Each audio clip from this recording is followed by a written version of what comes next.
So welcome back to this session guys. आज की इस क्लास में हम लोग पढ़ने वाले हैं जो हमारे इंडियन इकोनॉमिक्स डेवलपमेंट का चैप्टर थर्ड है, इकोनॉमिक रिफॉर्म सिंस 1991। इसके बारे में इस बेसिकली इस चैप्टर में क्या होगा कि पहला चैप्टर में हम लोग क्या पढ़े, जब हमारा देश आज़ाद हुआ तो हमारे देश में जो इकोनॉमिक कंडीशन था हमारे कंट्री में वो कैसा था, उस चीज़ के बारे में पढ़े लोग कि ब्रिटिशर किस स्थिति में हमारे देश को छोड़कर गए थे। फिर चैप्टर टू किसके अराउंड इवॉल्व किया था कि 1950 से 1991 तक जो टाइम पीरियड था, उस टाइम पीरियड में इंडिया अपने आप को ग्रो करने के लिए ऐसे क्या क्या स्टेप इंडियन गवर्नमेंट के द्वारा उस टाइम पे लिया गया था, वो हम लोग जाने लोग। अब इसके बाद हम लोग इस चैप्टर में क्या पढ़ने वाले हैं कि 1991 के टाइम पीरियड में ऐसा कौन सा सिचुएशन हमारे सामने आ गया था जिस कारण से हमको यहाँ पे क्या करना पड़ेगा, अपने इकोनॉमिक्स रिफॉर्म यहाँ पे करना पड़ेगा।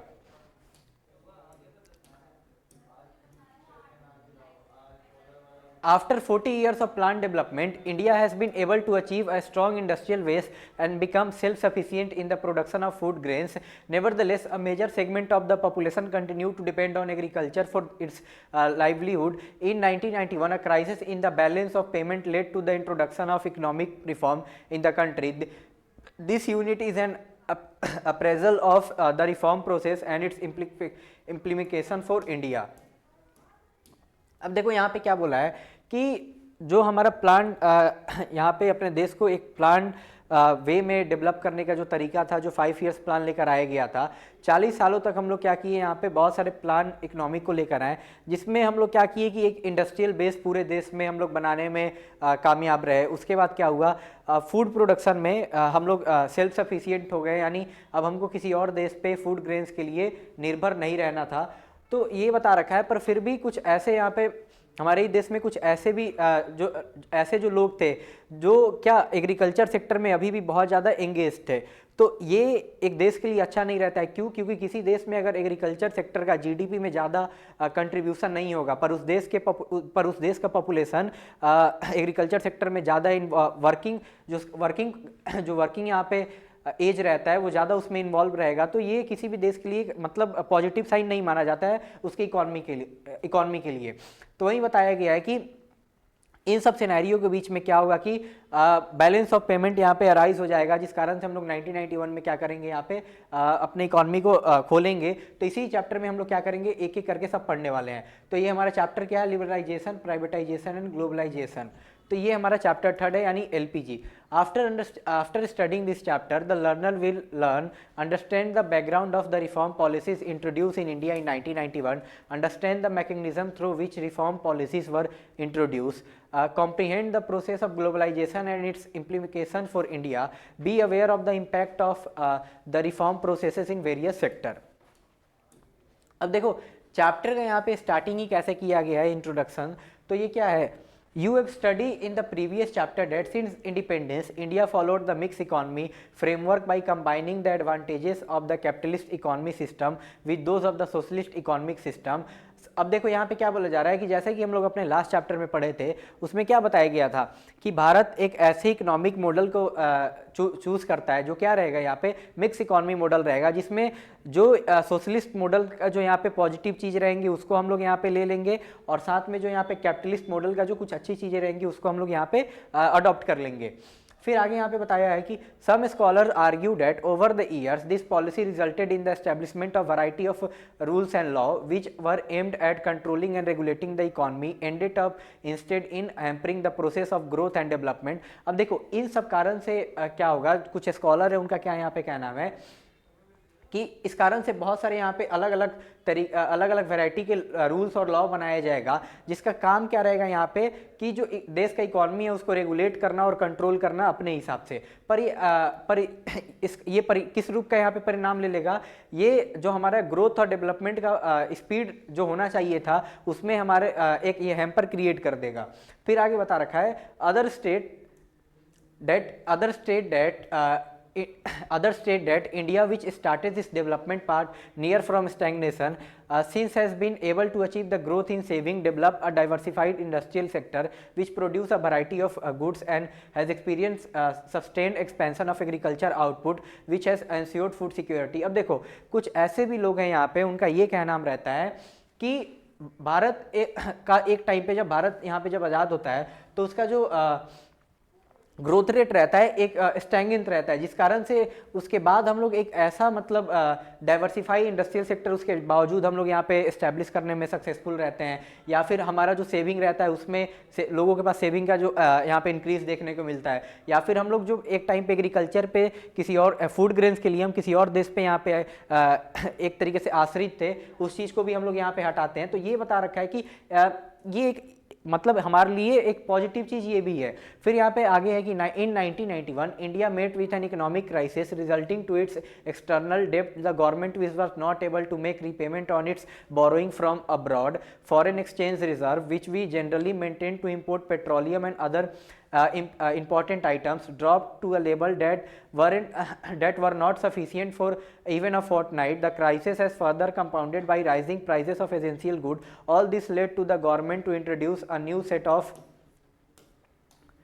policies measure which change the direction of our development and developmental strategy। अब देखो, अब यहाँ पे आगे ये बताया गया कि 1991 में क्या होगा, इंडिया यहाँ पे एक इकोनॉमिक क्राइसिस में आ जाएगा। अब इसके पीछे का रीजन क्या है कि जो गवर्नमेंट उस समय यहाँ पे इंटरनेशनल ऑर्गेनाइजेशन है या फिर किसी और कंट्री से जो पैसा ले रखी है, लोन लिया गया है, उस लोन पे यहाँ पे उसको रीपेमेंट करने पे उसके इंटरेस्ट को चुकाने में जो गवर्नमेंट है यहाँ पे सफल नहीं रहती है। फिर आगे बता रखा है कि जो हमारे पास फॉरेन एक्सचेंज रिजर्व था यानी बेसिकली डॉलर, वो हमारा उसका हम लोग इस्तेमाल किस चीज़ के लिए करते थे, पेट्रोलियम या फिर जो अन्य जो यहाँ पे इंपॉर्टेंट आइटम्स थे उनको यहाँ पे इंपोर्ट करने के लिए। तो हमारे पास पैसा नहीं था, जिसका पैसा ही नहीं था हमारे पास कि हम लोग उन चीज़ों को यहाँ पे क्या कर सके, खरीद सके।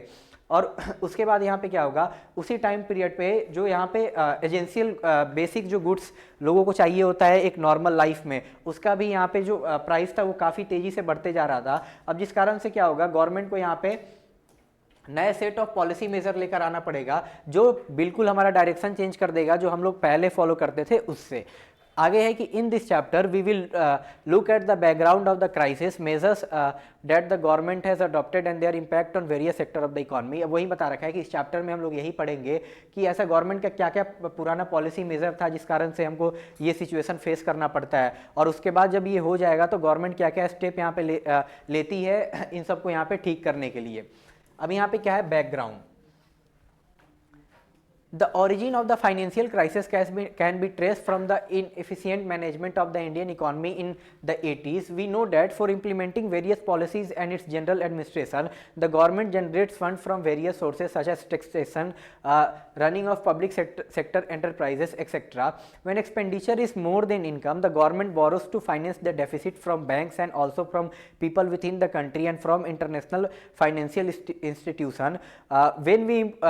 When we import goods like petroleum, we pay in dollar which we earn from our export। अब देखो यहाँ पे क्या बता रहा है कि जो हमारा फाइनेंशियल क्राइसिस है इसका अगर हम लोग यहाँ पे जो ओरिजिन है हम लोग देखें तो ये कब से हमको शुरू होने को कब से हमको मिलेगा, तो जो स्टार्टिंग का 1980 के बाद से जो टाइम पीरियड शुरू होता है उस टाइम से भी यहाँ पे मिसमैनेजमेंट होना शुरू हो जाता है।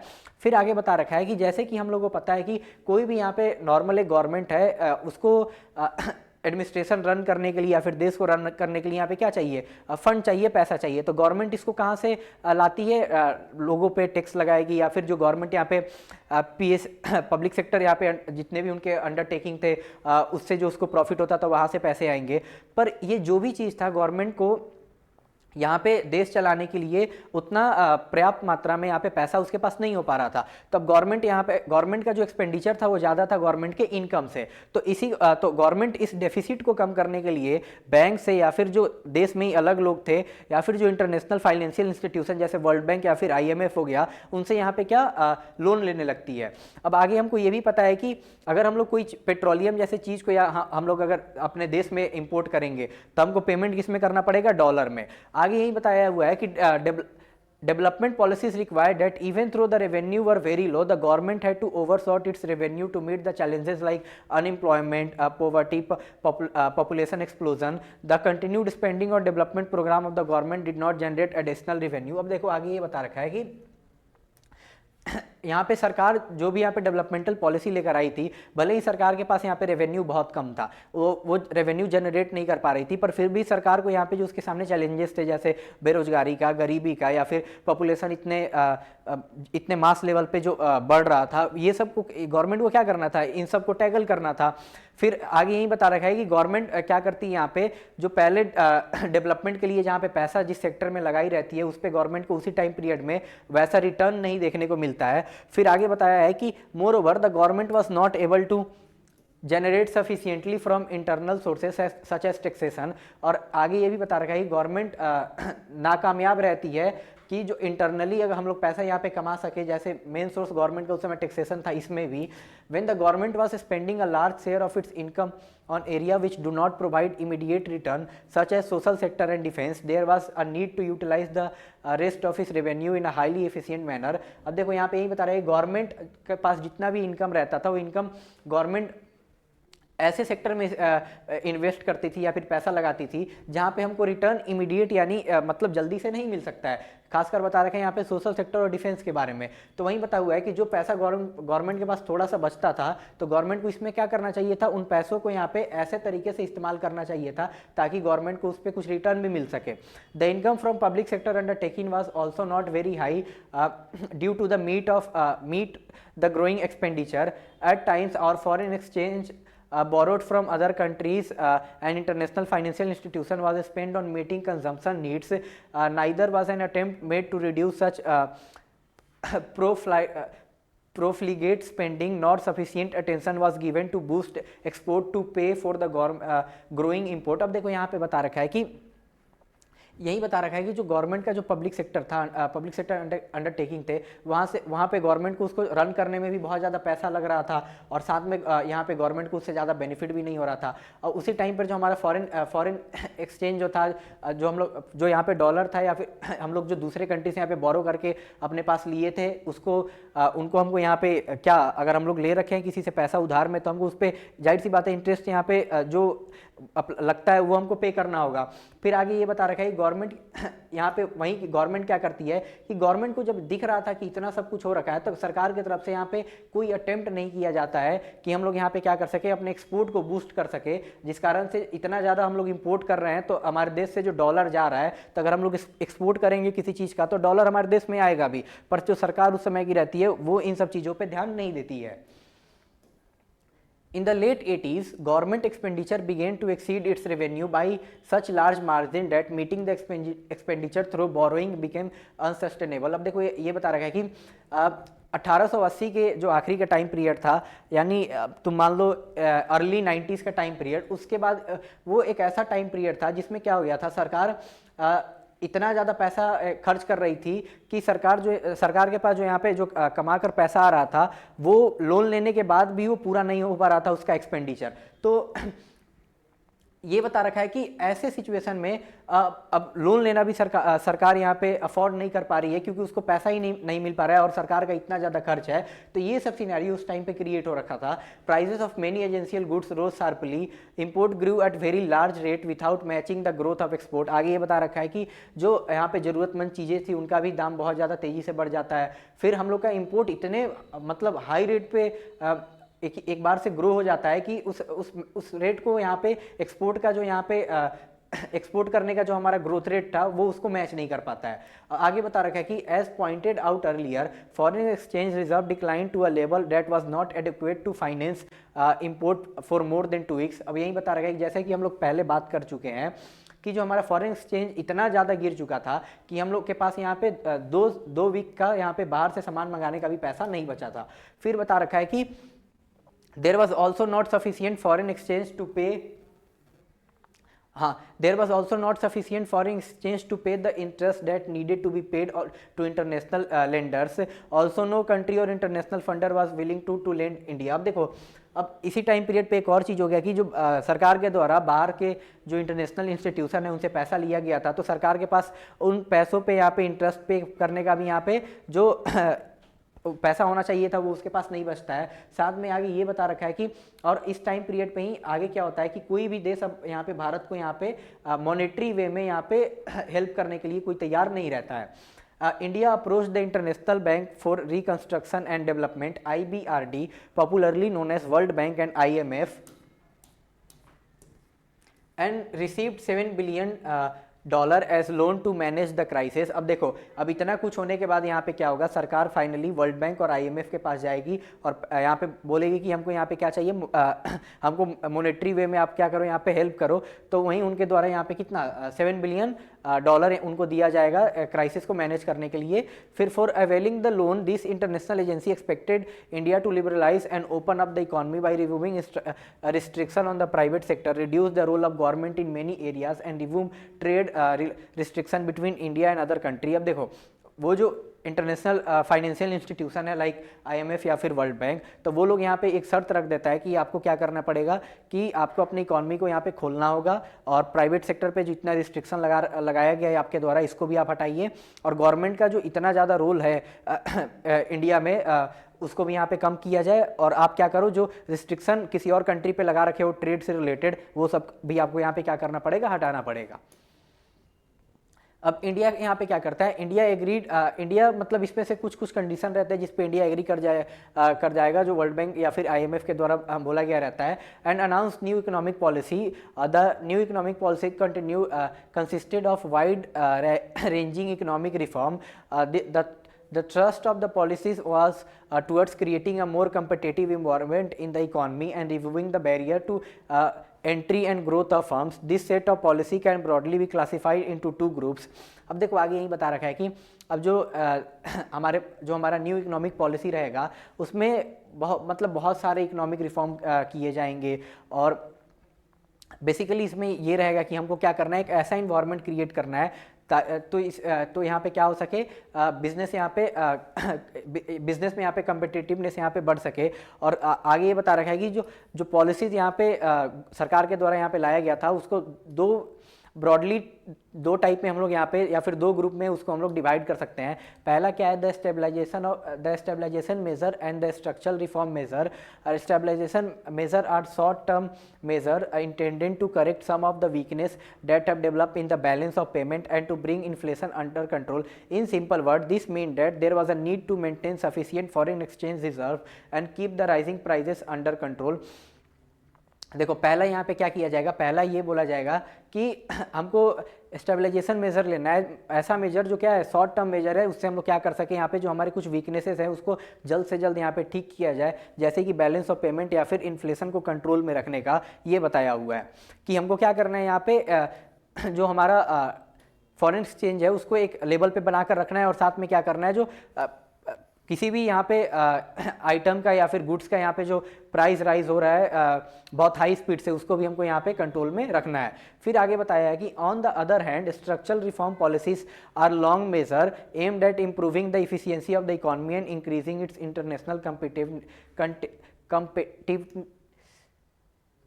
competitiveness by removing the rigidities in various segments of the Indian economy. The government initiated a variety of policy which fall under the three heads via liberalization, privatization and globalization. अब देखो, आगे ये बता रखा है कि दूसरा यहाँ पे दूसरा टाइप क्या रहेगा, सरकार यहाँ पे स्ट्रक्चरल रिफॉर्म लेकर आएगी जो लॉन्ग टर्म रहेगा। उसका मेन एम क्या रहेगा, हमको जो इकोनॉमी का इफिशियंसी है उसको बढ़ाना है, और यहाँ पे जो कम्पिटिटिवनेस है दूसरे कंट्री के साथ ट्रेड करने में उन चीज़ों को भी हमको क्या है यहाँ पे बढ़ाना है। तो इसी चीज़ को जो ये करने के लिए गवर्नमेंट 3 पॉलिसीज ऐसे लेकर आएगी जिसको हम लोग एक एक करके अब पढ़ेंगे। तो पहला यहाँ पे क्या है, पहला यहाँ पे दिया हुआ है लिबरलाइजेशन का। As pointed out in the beginning rules and laws were aimed at regulating the economy activities become major hindrance in the growth and development. Liberalization was introduced to put an end to this restriction and open various sectors of the economy.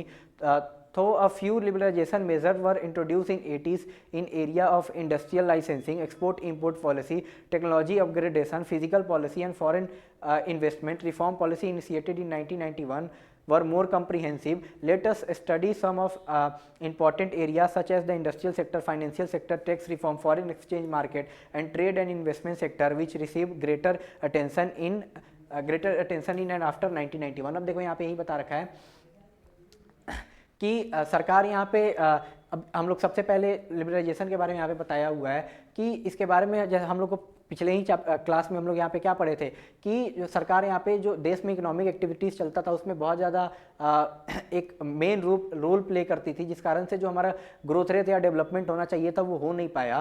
तो यहाँ पे वही चीज़ बोला जाएगा कि आप बहुत सारे जो सेक्टर पे रिस्ट्रिक्शन लगा कर रखे हुए हैं उसको आपको क्या करना है, यहाँ पे उन रिस्ट्रिक्शन को आप यहाँ पे हटाइए। तो आगे ये बताया हुआ है कि जो हम लोग लिबरलाइज करने के लिए अपने सेक्टर को कुछ 80s के टाइम पीरियड में ऐसा इनिशिएटिव लिए थे, जैसे इंडस्ट्रियल लाइसेंसिंग का, कि अगर मान लो आपको कोई यहाँ पे देश में कहीं जाकर इंडस्ट्री लगाना है तो आप क्या करोगे, सरकार से एक लाइसेंस लोगे और अगर आप रूरल एरिया में लगाओगे तो आपको थोड़ा और ज़्यादा बेनिफिट दिया जाएगा। ये सब हम लोग पिछले चैप्टर में पढ़ चुके थे। यही सब बता रखा है कि ये 80s के टाइम पीरियड पे किया गया था पर ये सफिशिएंट नहीं था। आगे चल के जो हम लोग अपने इकोनॉमी को लिबरलाइज करेंगे तो उसमें बता रखा है कि ये ज़्यादा कॉम्प्रिहेंसिव रहेगा, इसके अच्छे से किया जाएगा सब कुछ। तो वही बोला है। अब हम लोग क्या एक एक करके यहाँ पे industrial sector, financial sector, tax reform, foreign exchange market, trade और इन्वेस्टमेंट सेक्टर के जितने भी हैं उन पे ज़्यादा ध्यान दिया जाएगा। कब? 1991 से लेकर उसके बाद आने वाले जो साल हैं उस टाइम पीरियड में।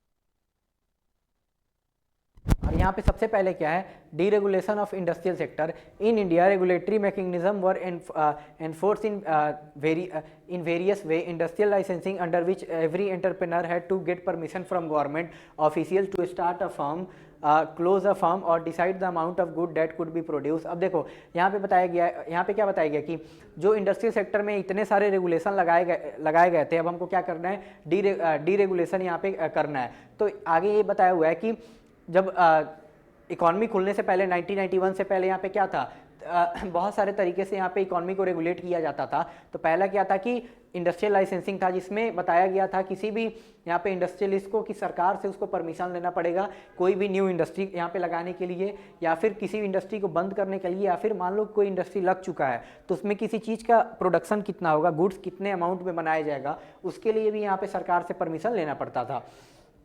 दूसरा बता रखा है कि प्राइवेट सेक्टर, यहाँ पे बहुत सारे ऐसे इंडस्ट्री थे जिसमें प्राइवेट सेक्टर का कोई रोल यहाँ पे नहीं था। तीसरा क्या है, some goods could be produce only. अब कुछ ऐसे गुड्स थे जो क्या यहाँ पे सिर्फ बहुत कम अमाउंट में प्रोड्यूस हो सकते थे, और वो सिर्फ कौन करेंगे, यहाँ पे जो स्मॉल स्केल इंडस्ट्रीज होती थी वहीं कर सकेंगे। तो उस टाइम के हिसाब से स्मॉल स्केल इंडस्ट्री कौन थी, जिसमें आप मैक्सिमम इन्वेस्टमेंट कितना 5 लाख तक कर सकते हैं। और अभी के टाइम पे जो स्मॉल स्केल इंडस्ट्री है इसको हम लोग MSME के अंडर में ही डाल दिए हैं, मीडियम स्मॉल एंटरप्राइजेस के अंडर में, जिसमें आप अगर कोई 10 करोड़ तक का इन्वेस्टमेंट करता है तो वो किसके अंडर में आएगा, MSME के अंडर में आएगा। फिर आगे बता रखा है control of price fixation and distribution of selected industrial product. अब this reform policy introduce in and after 1991 remove many of this restriction. अब देखो वहीं जब यहाँ पे जो रिफॉर्म लेकर आया जाएगा 1991 के बाद से, तो उसमें क्या किया जाएगा, जो इतने सारे यहाँ पे रिस्ट्रिक्शन लगाया गया था ये सब, इनमें से बहुत सारे को हटा दिया जाएगा। तो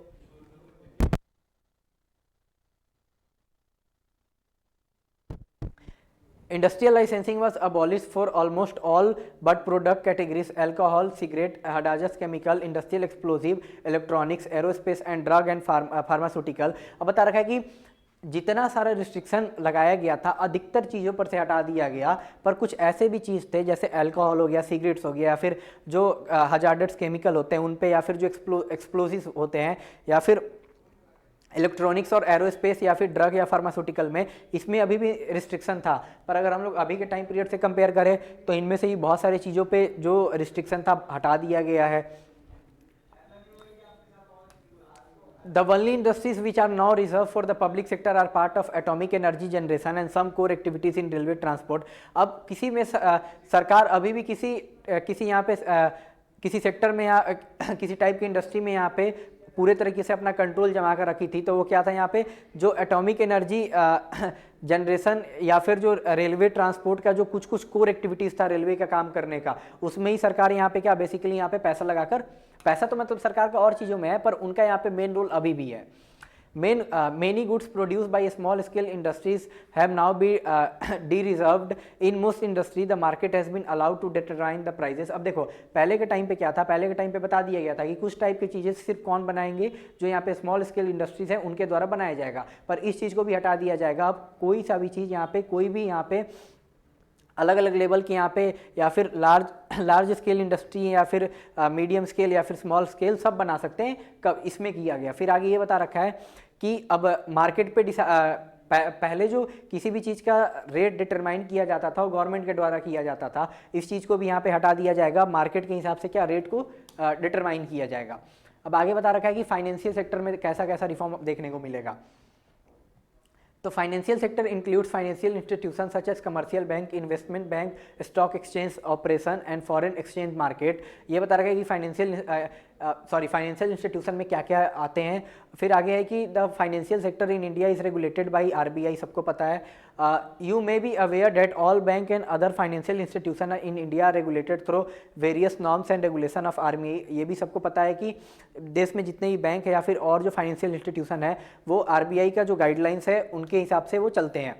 The RBI decided the amount of money that bank can keep with themselves, fixes interest rate, nature of lending to various sector, etc. One of the major aims of financial sector reform is to reduce the role of RBI from regulator to facilitator of financial sector. This means that the financial sector may be allowed to take decision on many matter without consulting the RBI. अब आगे यही बता रखा है कि जैसा कि सबको पता है आरबीआई का इतना सारा मतलब इतना मेन रोल था, तो जो फाइनेंशियल सेक्टर में एक बड़ा रिफॉर्म लेकर आया जाएगा उसमें आरबीआई का जो रोल था रेगुलेटर के रोल से उसको यहाँ पे कम कर क्या कर दिया जाएगा, जो फैसिलिटी प्रोवाइड कर सके किसी और जो फाइनेंशियल सेक्टर में उनको वो रोल उनको दे दिया जाएगा। फिर आगे बता रखा है कि अब बहुत सारे जो पहले किसी भी फाइनेंशियल सेक्टर में जितने भी लोग जो भी यहाँ पे थे उनको आरबीआई से पहले परमिशन लेना पड़ता था, पर बहुत सारे ऐसे चीज़ हैं जिसमें से बहुत सारे ऐसे मैटर हैं जिसमें अब क्या जो फाइनेंशियल सेक्टर हैं वो खुद से यहाँ पे डिसीजन ले सकते हैं, आरबीआई को कंसल्ट करने का उनको ज़रूरत नहीं है।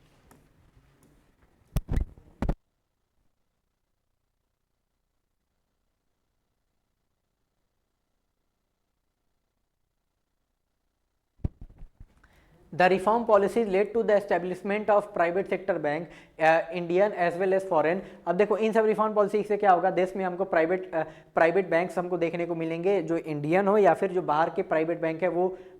फिर आगे बता रखा है foreign investment limit in bank was raised to be around 47%। आगे बता रखा है कि पहले फॉरेन इन्वेस्टमेंट देश में लिमिटेड था, उसको 74% से बढ़ा दिया जाएगा। This bank which fulfil certain condition have been given freedom to set up new branches without approval of RBI and rationalize their existing branch network. देखो पहले कोई बैंक को यहाँ पे नया ब्रांच खोलने के लिए भी इंडिया में आरबीआई से पहले परमिशन लेना पड़ता था, पर इन सब रिफॉर्म से क्या हुआ, अब कोई भी बैंक अपने मन से कहीं भी जाकर अपने ब्रांच को खोल सकता है या फिर उसको एक्सपेंड कर सकता है। Through banks have been given permission to generate resources from India and abroad. Certain managerial aspects have been retained with the RBI to safeguard the interest of the account holder and the nation। अब देखो इतना कुछ किया जाएगा, bank को यहाँ पे बहुत सारे परमिशन दे दिया जाएगा ताकि वो क्या यहाँ पे रिसोर्सेज जनरेट कर सके इंडिया में या फिर अब्रॉड से। पर कुछ ऐसे भी अभी मेन जो कोर चीज़ था वो आरबीआई के पास ही था, वो उनके पास क्यों बोला गया कि आरबीआई अभी भी इसको मैनेज करेगा, ताकि जो यहाँ पे अकाउंट होल्डर का इंटरेस्ट है या फिर नेशन का उसको हम लोग यहाँ पे क्या कर सके, सेफगार्ड कर सके। आगे बता रखा है कि foreign institutional investor FII such as merchant bankers, mutual fund and pension funds are now allowed to invest in Indian financial market. फिर आगे दे रखा है कि टैक्स रिफॉर्म। अब देखो टैक्स रिफॉर्म क्या किया जाता है, tax reform are concern with the reform in the government taxation and public expenditure policy which are collectively known as physical policy. There are two type of taxes, direct and indirect. अब देखो आगे बता रखा है कि यहाँ पे कुछ टैक्स रिफॉर्म सरकार के द्वारा किया जाएगा, जो यहाँ पे जिसको हम लोग क्या बेसिकली दो टाइप के टैक्स हम लोग जानते हैं। तो पहले यहाँ पे क्या दे रखा है कि डायरेक्ट टैक्सेस के बारे में बता रखा है। तो जो डायरेक्ट टैक्सेस क्या होते हैं, कंसिस्ट ऑफ टैक्सेस ऑन, जो ऐसे टैक्सेस जो कोई एक इंडिविजुअल है उनके इनकम पे लगाया जाता है, या फिर कोई भी एंटरप्राइज कोई भी बिजनेस है वो यहाँ पे प्रॉफिट अर्न करती है, उन पे जो टैक्स लगाया जाता है वो डायरेक्ट टैक्सेस हो जाएंगे। आगे ये बता रखा है कि 1991 से ही यहाँ पे बहुत सारे जो इंडिविजुअल के इनकम पे यहाँ पे टैक्सेस लगाया जाता था, बहुत लार्ज अमाउंट में हमको रिडक्शन देखने को मिलता है। फिर आगे आगे बता रखा है कि ये इसलिए किया जाता है क्योंकि उस टाइम पीरियड जब 1991 से पहले किसी इंडिविजुअल के इनकम पे इतना ज़्यादा टैक्स था कि कोई टैक्स देना चाहता ही नहीं था। इस कारण से क्या होता था, वो लोग यहाँ पे जो टैक्स के रूप में सरकार को पैसा देना चाहिए था वो पैसा नहीं देते थे, जिस कारण से हमको क्या देखने को मिलता था, टैक्स एवेजन हमको देखने को मिलता था। It is now widely accepted that moderate rate of income tax encourage saving and voluntary disclosure of income. अब देखो, अब ये माना जाता है कि अगर मॉडरेट टैक्स का रेट रहेगा मतलब ठीक ठाक, तो यहाँ पे एक आदमी पैसा बचाएगा भी और मतलब वो इनकरेज होगा कि हाँ हम देश से पैसा कमा रखे हैं तो देश के रिसोर्सेज में जो मैं अगर एक इंपॉर्टेंट रोल प्ले कर सकता हूँ, तो ये वो लोग क्या है यहाँ पे खुद से अब टैक्स जो उनका इनकम रहता है वो डिस्क्लोज करते हैं और टैक्स भरते हैं। The rate of corporation tax which was very high earlier has been gradually reduced. Effort have also been made to reform indirect taxes. अब देखो आगे बता रहा है कि जो कॉरपोरेशन टैक्स लगता था जो एक उस समय पे बहुत ज़्यादा हाई था, इसको भी धीरे धीरे करके कम कर दिया गया। आगे बता रखा है कि इनडायरेक्ट टैक्स जो थे उनमें भी रिफॉर्म लाने के लिए बहुत सारे एफर्ट्स देखने को मिले। Taxes levied on commodities in order to facilitate establish a common national market of goods and commodities. अब तो बहुत सारे स्टेप लिए गए जिस कारण से क्या होगा, फाइनली 2016 में इंडियन कॉन्स्टिट्यूशन, भारत का जो संविधान रहता है उसको यहाँ पे अमेंड किया जाएगा, संशोधन होगा और एम्पावर किया जाएगा स्टेट गवर्नमेंट को या फिर यूनियन गवर्नमेंट को कि वो एक नए सेट ऑफ लॉज लेकर आएगी जिसका क्या नाम है goods and services tax, GST। अब जिस कारण से क्या होगा भारत में हमको GST का इंट्रोडक्शन देखने को मिलेगा। अब ये क्या कर देगा, this is expected to generate additional revenue for government, reduce tax evasion and create one nation one tax one market. And other component of reform in this area is simplification. In order to encourage better compliance on the part of taxpayer, many procedures have been simplified and the rate also substantially lowered. अब देखो आगे बता रखा है कि 2016 में भारत सरकार के द्वारा यहाँ पे GST लेकर आया जाएगा, जिसमें क्या रहेगा, ये वन नेशन वन टैक्स को फॉलो करेगा कि पूरे देश में एक ही टाइप का क्या टैक्स लगेगा। GST से पहले कोई स्टेट गवर्नमेंट अपने तरफ से या फिर सेंट्रल गवर्नमेंट की तरफ से अलग सा सेस, वैट ये सब लगाया जाता था, तो वो सब नहीं था, वो हर एक स्टेट का अपना अपना अलग रहता था। पर GST आने के बाद से ये सब जो भी चीज़ें थी इसको क्या किया गया, और ज़्यादा सिंप्लीफाई किया गया, ताकि कोई अगर आके इंडिया में बिजनेस करना चाहता है तो ईज ऑफ डूइंग बिजनेस उसके लिए क्या हो, यहाँ पे ईजी हो। फिर आगे क्या बताया हुआ है कि foreign exchange reform the first important reform in the external sector was made in the foreign exchange market in 1991 as an immediate measure to resolve the balance of payment crisis. The rupee was devalued against the foreign currency. अब देखो यहाँ पे external sector में हमको जो सबसे बड़ा reform देखने को या फिर इंपॉर्टेंट रिफॉर्म देखने को मिलता है वो क्या होता है कि हम लोग यहाँ पे क्या करेंगे, जो हमारा क्राइसिस आ रखा था BOP के कारण, बैलेंस ऑफ पेमेंट कम होने के कारण, तो हम लोग क्या करते हैं, जो हमारा रुपी का यहाँ पे वैल्यू रहता है उस समय डॉलर के हिसाब से, हम अपने रुपी के वैल्यू को यहाँ पे डिवैल्यू कर देते हैं। आगे फिर बताया जा रहा है कि this led to increase in inflow of foreign exchange. It also set the tone to free the determination of rupee value in foreign exchange market from government control.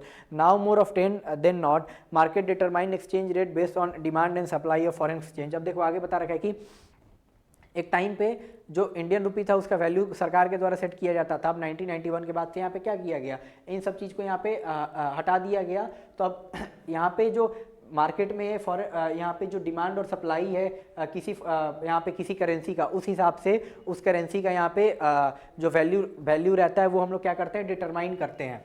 आगे बता रखा है कि trade and investment policy reform.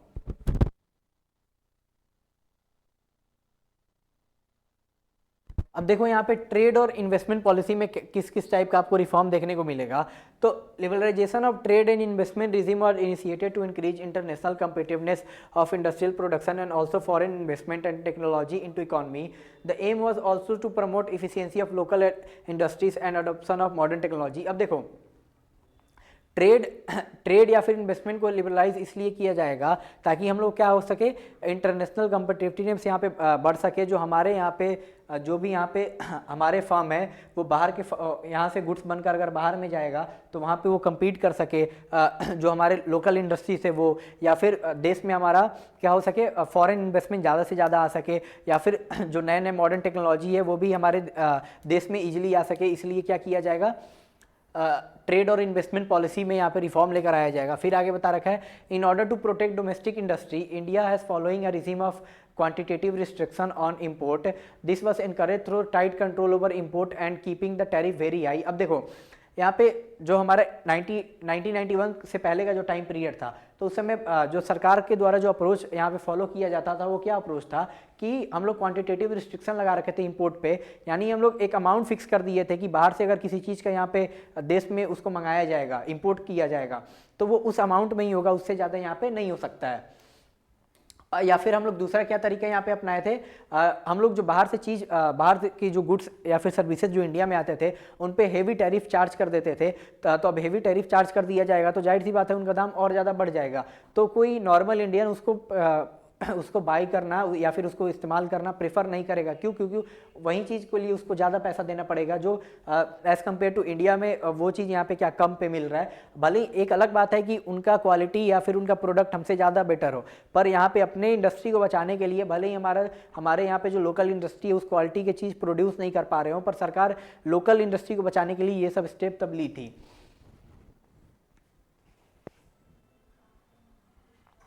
The trade policy reform aimed at, देखो जो हमारा trade policy reform किया जाता है ये एम कुछ चीज़ों मेन इनका एम क्या रहता है।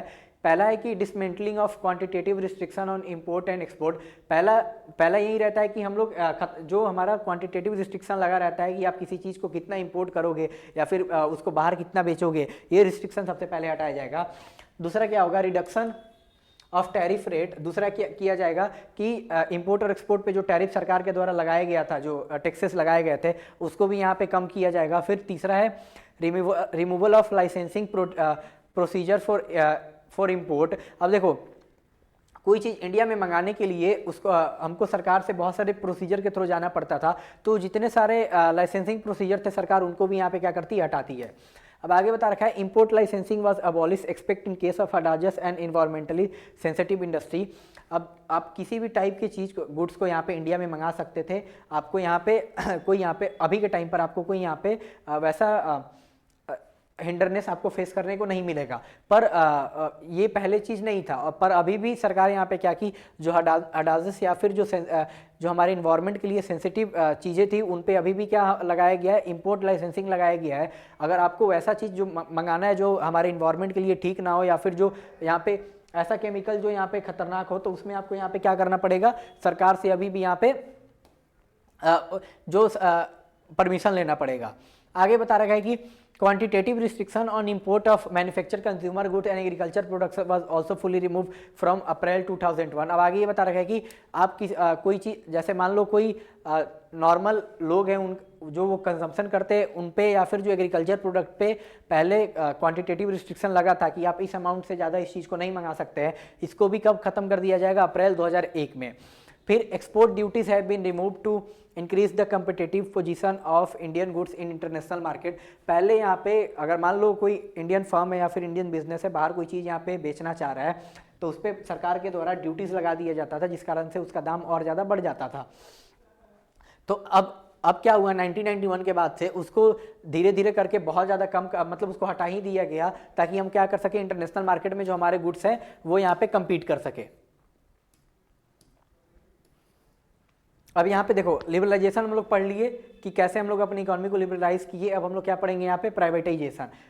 It implies the setting of the ownership और management of government on enterprises.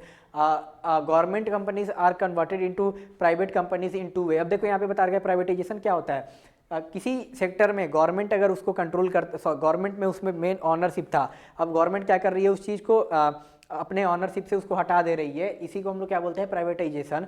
तो इंडिया में कोई भी गवर्नमेंट, जितने भी गवर्नमेंट कंपनीज थे उनको दो तरीक़े से प्राइवेटाइज किया गया। पहला क्या है, by withdrawal of government from ownership and management of public sector companies और by outright sale of the public sector. पहला ये किया गया कि सरकार क्या की कि मान लो पहले सरकार का शेयर किसी भी चीज़ में आपको अगर आपको वहाँ पे अगर आप उसके ऐसे हेड बनना चाहते हैं या फिर आप उसके क्या हो, ऑनर हो, तो ऑनरशिप के लिए आपको कितना शेयर चाहिए रहता है, 100 में से 51% का। तो सरकार पहला चीज़ क्या करेगी, या फिर अपना ऑनरशिप कम कर देगी, जिस कारण से पहले जो ऑनरशिप उसके पास था, शेयर कम कर देगी, जिस कारण से पहले ऑनरशिप पब्लिक सेक्टर यानी गवर्नमेंट के पास था, वो अब और प्राइवेट सेक्टर को ज़्यादा यहाँ पे शेयर बेच दिया जाएगा, जिस कारण से क्या हो जाएगा, अब जो उसका ऑनरशिप किसके पास डायरेक्टली शिफ्ट हो गया, जो प्राइवेट सेक्टर है उनके पास हो गया। तो पहला तरीका सरकार के द्वारा ये फॉलो किया जाएगा कि या फिर हम लोग अपने शेयर को कम कर दें, या फिर जो मैनेजमेंट में हमारा जो डेली का जो यहाँ पे पब्लिक सेक्टर में जो हम लोग का काम करने का जो सरकार का इंटरफेरेंस था वो हटा दिया गया। और दूसरा क्या किया गया, डायरेक्ट पूरा का पूरा यहाँ पे जो पब्लिक सेक्टर कंपनीज थे उनको डायरेक्ट बेच दिया गया प्राइवेट इंडिविजुअल को। आगे यही बता रखा है कि privatization of public sector enterprises by selling of part of equity of PSE to the public is known as disinvestment। यही बता रखा है disinvestment क्या होता है कि आप पब्लिक सेक्टर एंटरप्राइजेस जो यहाँ पे सरकार के द्वारा पब्लिक सेक्टर एंटरप्राइजेस यहाँ पे क्या होगा, सरकार के द्वारा बेच दिया जाएगा उसके शेयर को। तो इसी को क्या बोला जाएगा, डिसइन्वेस्टमेंट बोला जाएगा। यानी सरकार अपना क्या कर लेगी, यहाँ पे सरकार अपना शेयर कम कर लेगी और वो शेयर ज़्यादा किसको दे देगी, प्राइवेट सेक्टर को। The purpose of the sale according to the government was mainly to improve financial discipline and facilitate modernization. अब इस करने के पीछे का सरकार का जो रीजनिंग रहता है वो क्या रहता है कि हमको यहाँ पे क्या फाइनेंशियल डिसिप्लिन को इम्प्रूव करना है और अपने जो इंडस्ट्री है उसको और ज़्यादा मॉडर्नाइज करना है। It was also and weeks that private capital and managerial capability could effectively utilize to improve the performance of PSU। अब आगे ये बताया गया है कि ये भी बोला गया कि जो अगर प्राइवेट कैपिटल ज़्यादा लगेगा, यानी अगर मान लो अगर कोई इंडस्ट्री यहाँ पे कोई सेक्टर प्राइवेट प्लेयर के हाथ में चला गया तो पैसा इसमें ज़्यादा से ज़्यादा इन्वेस्ट करेगा, या फिर वो अपना मैनेजमेंट कैपेबिलिटी लेकर आएगा, जिस कारण से वो कोई प्राइवेट है तो जाहिर सी बात है वो उस चीज़ को अच्छे से और ज़्यादा रन करवाएगा।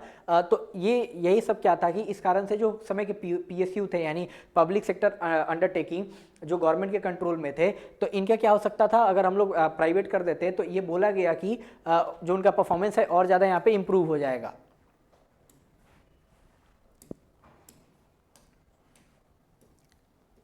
The government envisages that privatization could provide a strong impetus to the inflow of FDI। अब देखो गवर्नमेंट का एक और क्या नाम था कि अगर हम लोग प्राइवेटाइजेशन करेंगे तो प्राइवेटाइजेशन करने से क्या होगा, यहाँ पे फॉरेन डायरेक्ट इन्वेस्टमेंट हमारे देश के अंडर बहुत ज़्यादा आने लगेगा। वो क्यों आएगा, मान लो फॉरेन डायरेक्ट इन्वेस्टमेंट इसलिए आएगा कि अब सरकार अपने चीज़ों को प्राइवेटाइज कर रही है तो बाहर के जो लोग हैं वो क्या करेंगे, वो आकर यहाँ पे उन इंडस्ट्री में यहाँ पे पैसा लगाएंगे। तो इस कारण से ये भी था कि FDI इनफ्लो यहाँ पे बहुत तेज हो सकता था। ये सरकार का क्या नाम था यहाँ पे क्या करने का, प्राइवेटाइज करने का। फिर आगे बताया the government has also made attempt to improve the efficiency of PSU by giving them autonomy in taking managerial decision. For instance some PSU have been gained special status such as Maharatna, Navratna and mini ratna. अब आगे बता रखा है कि government यहाँ पे जो PSU थे उनका एफिशिएंसी इम्प्रूव करने के लिए कुछ यहाँ पे और ज़्यादा फ्रीडम देगी कि किसको, गवर्नमेंट के जो उनके अंडर काम करते थे उन्हीं को दिया जाएगा। जैसे कि यहाँ पे बता रखा है कुछ जो यहाँ पे कुछ सेक्टर थे या कुछ ऐसे इंडस्ट्रीज थे उनको यहाँ पे किस चीज़ का स्टेटस दिया जाएगा, महारत्न का, नवरत्न का या फिर मिनी रत्न का। ये हम लोग यहाँ पे पढ़ेंगे। अब देखो जैसे ये यहाँ पे यही बता रहा है कि जैसे कि हम लोग बचपन में पढ़े हैं जो नवरत्न या फिर 9 ज्वेल्स जो इंपीरियल जो विक्रमादित्य राजा थे कहाँ के, विजयनगर एम्पायर के, तो उनके इंपीरियल कोर्ट में क्या थे 9 ऐसे इमिनेंट पर्सन ऑफ मतलब अपने अपने फील्ड में 9 ऐसे क्या थे बहुत गुणवान व्यक्ति थे। किस किस फील्ड में, आर्ट हो गया, लिटरेचर हो गया या फिर नॉलेज। तो ये बता रखा है कि to improve in order to improve efficiency, infuse professionalism and enable to compete more effectively in liberalized global environment, the government identify PSE and declare them Maharatna, Navratna and Mini Ratna। तब government क्या करती है कि उनके जितने भी PSU उनके under में रहता है उनके परफॉर्मेंस को यहाँ पे इम्प्रूव करने के लिए और ज़्यादा वो जो मतलब अब यहाँ पे वर्ल्ड क्या हो रखा है, ग्लोबलाइज हो रखा है, एक दूसरे से कनेक्टेड है, तो उस सिनेरियो में कम्पीट कर पाएँ उसके लिए प्रोफेशनलिज्म लाने के लिए यहाँ पे गवर्नमेंट जो कुछ PSU वो यहाँ पे आइडेंटिफाई करेगी और क्या क्या डिक्लेयर करेगी यहाँ पे महारत्न, नवरत्न और मिनी रत्न का यहाँ पे उनको क्या टैग दिया जाएगा। अब आगे बता रखा है कि उनको यहाँ पे ज़्यादा ग्रेटर मैनेजियल या फिर ऑपरेशनल ऑटोनॉमी दिया जाएगा, छूट दिया जाएगा, जैसे कि in taking various decision to run the company effectively and thus increase their profit. Great operational and financial managerial autonomy has also be granted to profit making enterprises as refer to mini ratna. अब आगे ये बता रखा है कि बहुत सारे financial या फिर मैनेजरियल अगर आप कोई डिसीजन लेना है, ये सब ऑटोनॉमी भी प्रोवाइड किया जाएगा। जैसे कुछ प्रॉफिट मेकिंग एंटरप्राइजेस थे जिनको हम लोग किस नाम से जानते हैं, मिनी रत्न के नाम से जानते हैं। अब आगे ये बता रखा है कि कौन कौन से पब्लिक सेक्टर एंटरप्राइजेस थे जो मिनी रत्न, महारत्न या फिर नवरत्न यहाँ पे थे। तो यही बता रखा है कि जो महारत्न के एग्जाम्पल में क्या क्या दे रखा है, जो इंडियन ऑयल कॉर्पोरेशन लिमिटेड या फिर स्टील अथॉरिटी ऑफ इंडिया, ये सब महारत्न के अंडर में आते थे। नवरत्न का कुछ एग्जाम्पल हो गए HAL हिंदुस्तान एरोनॉटिक्स लिमिटेड और या फिर महानगर टेलीफॉर्म निगम लिमिटेड यानी MTNL। उसके बाद मिनी रत्न का बता रखा है BSNL जैसे भारत संचार निगम लिमिटेड या फिर एयरपोर्ट अथॉरिटी ऑफ इंडिया या फिर Indian railway catering and tourism corporation limited.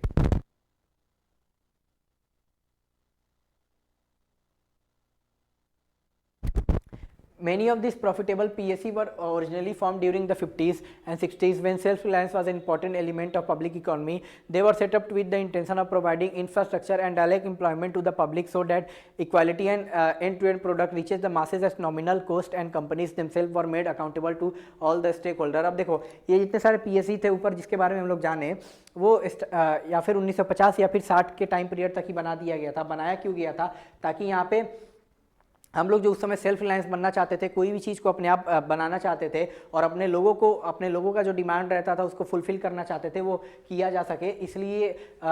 इसलिए वो भी कम दामों पे और अच्छा क्वालिटी प्रोवाइड करना था, इसलिए इन चीज़ों को तब बनाया गया था। आगे बता रहा है कि the granting of status resulted in better performance of this company. अब यहाँ पे ये बोला जा रहा है कि जो महारत्न, मिनी रत्न या फिर नवरत्न का जो स्टेटस दिया गया, इस कारण से क्या हुआ, जितने भी ये PSU थे इनका परफॉर्मेंस और ज़्यादा एनहेंस हो गया। अब scholar argue that instead of facilitating public enterprises in their expansion and enabling them to become global player, the government partly privatized them through disinvestment. Of late, the government has decided to retain them in public sector and enable them to expand themselves in the global market and raise resources by themselves from financial market। अब देखो आगे ये बता रहे हैं कुछ लोग ऐसे भी हैं, वो ये बोलते हैं कि गवर्नमेंट यहाँ पे प्राइवेटाइज ना करके ये कर सकती थी, यहाँ पे अपना शेयर को मतलब थोड़ा सा कम कर लेती, पर जब यहाँ पे इकॉनमी ओपन हो गया था तो गवर्नमेंट इन चीज़ों को खुद से कंट्रोल करती, ताकि जो PSU उनके द्वारा खड़ा किया गया था वो अब जो यहाँ पे LPG हुआ, जिस कारण से क्या हो सकता कि ये लोग भी प्रॉफिट बनाना यहाँ पे शुरू कर देता, जो ये गवर्नमेंट के जो पहले PSU थे उनके बारे में बताया जा रहा है। अब आगे यहाँ पे क्या बताया हुआ है, ग्लोबलाइजेशन के बारे में यहाँ पे बताया जा रहा है।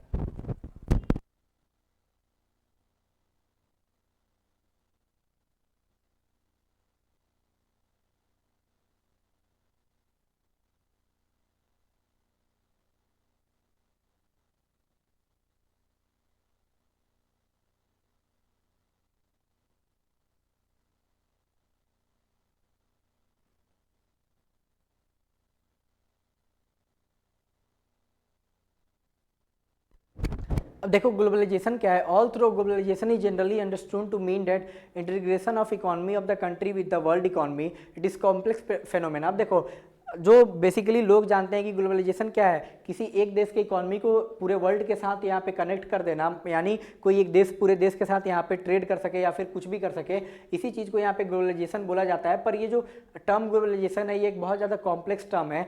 It is an outcome of the set of various policies that aim at transforming the world towards greater interdependence and integration. ये एक ऐसा मतलब ये इस ऐसे पॉलिसीज़ का आउटकम है जिसमें हम लोग किस और हम लोग का ध्यान था कि जितने भी वर्ल्ड है वो एक दूसरे के साथ यहाँ पे कनेक्टेड हो सके या फिर एक दूसरे पे इंटरडिपेंडेंस रह सके। आगे बता रखा है कि it involve creation of network and activities transcending economic, social and geographical boundaries. आगे यही बताया हुआ है कि ग्लोबलाइजेशन में हम लोग क्या करते हैं, एक ऐसा नेटवर्क तैयार करते हैं जिसमें क्या हो या फिर इकोनॉमिक सोशल या फिर जो जियोग्राफिकल बाउंड्रीज होता है उसको तोड़ा जा सके और जो भी चीज़ है वो एक दूसरे से यहाँ पे क्या कनेक्टेड रह सके। Globalization attempt to establish link in such way that the happening in India can be influenced by the event happening miles away. It is turning the world into one whole or creating a borderless world. आगे यही बता रखा है कि जो globalization है ये एक ऐसा फिनोमेना है जिसमें क्या होगा, अगर मान लो इंडिया में कुछ हो रहा है या फिर कोई बाहर ऐसा चीज़ हो रहा है, उसका डायरेक्ट असर इंडिया में पड़ेगा। तो देखो अभी के टाइम पर अगर डोनाल्ड ट्रंप टैरिफ लगाता है तो उसका असर डायरेक्ट इंडिया पे ही पड़ता है। तो ये सब किस कारण से हो रखा है, जो ग्लोबलाइजेशन है उसके कारण से हुआ है। तो ये एक क्या क्रिएट करेगा, एक ऐसा वर्ल्ड ग्लोबलाइजेशन के कारण क्रिएट हुआ है कि पूरा दुनिया ही एक है, या फिर और जो भी बाउंड्रीज थे वर्ल्ड के बीच में उसको यहाँ पे क्या खत्म कर दिया गया। आगे यहाँ पे दे रखा है outsourcing. This is one of the important outcome of the globalization process. In outsourcing, a company hires regular service from external sources, mostly from other country, which were previously provided internally or from within the country, like legal advice, computer service, advertisement, security, each provided by respective department of the company. As a form of economic activity, outsourcing has intensified in recent time because of the growth of fast mode of communication, particularly the growth of informational technology, IT. अब देखो globalisation का एक बड़ा यहाँ पे जो outcome है वो क्या है, यहाँ पे आउटसोर्सिंग है। आउटसोर्सिंग क्या होता है, अगर मान लो यहाँ पे यूएस में कोई बैठा आदमी है और उसको कुछ चीज़ करवाना है, तो अब यूएस में वही चीज़ उसको यहाँ पे क्या महंगा पड़ेगा, तो वो क्या करेगा, उस चीज़ को आउटसोर्स कर लेगा। वो किसी इंडियन यहाँ पे प्रोफेशनल है उससे कांटेक्ट करेगा और इंडियन प्रोफेशनल उसको वही चीज़ सेम क्वालिटी का चीज़ यहाँ पे कम दाम पर प्रोवाइड कर देगा। तो इससे देखो एक ही वर्ल्ड में एक दूसरा कंट्री है, दूसरे कंट्री का बंदा यहाँ पे इंडिया में बैठे हुए आदमी से क्या करवा रहा है, अपना काम करवा ले रहा है। तो इससे क्या हो रहा है, एक दूसरे पे यहाँ पे कनेक्टिविटी बन रहा है, एक दूसरे पे इंटरडिपेंडेंस बन रहा है। तो यही आउटसोर्सिंग के बारे में बता रखा है कि बहुत सारी चीज़ों में हमको आउटसोर्सिंग देखने को अब मिलता है, जैसे लीगल एडवाइस हो गया, या फिर कंप्यूटर सर्विस हो गया, या फिर एडवर्टाइजमेंट, या फिर सिक्योरिटी का। अब ये सब हो क्यों पाया, ये सब इसलिए हो पाया क्योंकि इसी टाइम पीरियड पे जो आईटी का ग्रोथ था ये और ज़्यादा हमको बढ़ते हुए दिखता है। Many of service such as voice based business process popularly known as BPO और call centre, record keeping, accountancy, banking service, music recording, film editing, book transcription, clinical advice और even teaching are being outsource by companies in develop country to India. अब देखो यहाँ पे क्या बोला जा रहा है, बहुत सारी चीज़, जैसे बीपीओ के बारे में सब कोई जानता होगा, या फिर जिसको कॉल सेंटर के नाम से हम लोग जानते हैं, या फिर मान लो कोई गाना रिकॉर्ड करना, कोई मूवी को एडिट करना, या फिर कोई यहाँ पे क्लिनिकल एडवाइस लेना। अब इस चीज़ करने के लिए वर्ल्ड के जो बाहर के लोग हैं वो इंडिया में ये जो सब चीज़ करने वाले अलग अलग प्रोफेशनल हैं, अपने काम के हिसाब से उनसे कांटेक्ट करते हैं, अपना काम करवाते हैं, उनको पैसा देते हैं। तो ये सब किस कारण से हो रखा है, जो ग्लोबलाइजेशन है उस कारण से ये हो रखा है। With the help of modern telecommunication link including the internet, the text, voice and visual data in respect to these services is digitalized and transmitted in real time over continent and national boundaries। अब देखो ये सब हो क्यों पाया है, क्योंकि हमारे पास एक ऐसा टेलीकम्युनिकेशन का एक ऐसा फीचर है जैसे इंटरनेट, जिस कारण से यहाँ पे क्या होता है कि इंटरनेट के होने के कारण हम लोग किसी को टेक्स्ट या फिर वॉइस या फिर डाटा हम लोग किसी को देख सकते हैं, या फिर हम लोग कोई चीज़ यहाँ पे कर सकते हैं रियल टाइम पे। भले ही हम लोग यहाँ पे इंडिया में बैठे हैं पर सामने यूएस से बैठा हुआ बंदा हमको यहाँ पे इजीली सब कुछ देख सकता है। जो भी नेशनल बाउंड्री है इस कारण से क्या हुआ, वो सब यहाँ पे खत्म हो गया। Most multinational corporation and even small company are outsourcing their service to India where they can be availed at cheaper cost with reasonable degree of skill and accuracy। अब देखो बहुत सारे जो मल्टीनेशनल कॉरपोरेशन हो गए या फिर जो छोटे कंपनी हैं वो क्या करते हैं, अब अपने कामों को यहाँ पे इंडिया से आउटसोर्स कराते हैं। अब ऐसे रेट पे जो एक बहुत उनके लिए बहुत ज़्यादा सस्ता पड़ता है। और क्योंकि इंडिया का एक तो पॉपुलेशन इतना लार्ज है, काम करने वाले लोग बहुत ज़्यादा हैं, तो उनको सब कुछ आता है। तो वही चीज़ अगर मान लो यूएस का पॉपुलेशन उतना नहीं है और या फिर वहाँ पे वही उस चीज़ के लिए ज़्यादा चार्ज करते हैं, पर जो इंडिया के जो यहाँ पे काम करने वाले प्रोफेशनल है वो स्किल प्रोफेशनल हैं, वो क्या करते हैं कम चीज़ों में वो उस चीज़ को सेम चीज़ को यहाँ पे करके उनको दे देते हैं, जिस कारण से इंडिया उनके लिए क्या ग्लोबलाइजेशन के कारण एक फेवरेट डेस्टिनेशन बना हुआ है। The low wage rate and availability of skill man power in India has made this destination for global outsourcing in the post reform period. जो मैं बताया वही यहाँ पे बोला है। अब आगे क्या दिया है, वर्ल्ड ट्रेड ऑर्गेनाइजेशन WTO। अब WTO का फाउंडेशन कब है, 1995 में है। ये सक्सेसर था, इससे पहले भी एक ऑर्गेनाइजेशन था पूरे वर्ल्ड में वर्ल्ड को ट्रेड को फैसिलिटेट कराने के लिए, यानी पूरे वर्ल्ड में ट्रेड अच्छे से हो जाए उसके लिए, जिसका क्या नाम था, general agreement on trade and tariff, यानी GATT GATT. GATT was establish कब होता है उसका, 1948 में। कितने यहाँ पे 23 कंट्रीज मिलकर यहाँ पे क्या करते हैं, एक ग्लोबल ट्रेड ऑर्गेनाइजेशन का यहाँ पे फॉर्मेशन रखते हैं।